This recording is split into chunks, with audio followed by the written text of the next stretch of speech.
Elementary pa lang, napapansin na nila mga gawi kong parang hindi pambabae. Kasi bis na Chinese garter, laruan ko ay text sa cholens.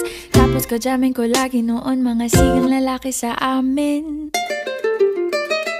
Nung ako'y mag-high school ay napabarkada sa mga bay. Curious na babae na ang hanap din ay babae. Sa halip na makeup kit, bit-bit ko ay gitara. Tapos pormahan ko lagi ay long sleeves na t-shirt at faded na lonta. Pero nung makilala kita, nagbagong bigla ang aking timpla. Natutuwa ko na magpariband at mag-ahit ng kilay at least once a month. Hindi ko alam kung anong meron ka na sa akin ay nagpalambot ng bigla. Sinong mag-aakalang lalaki pala ang bibihag sa tulad kong tigreng gala.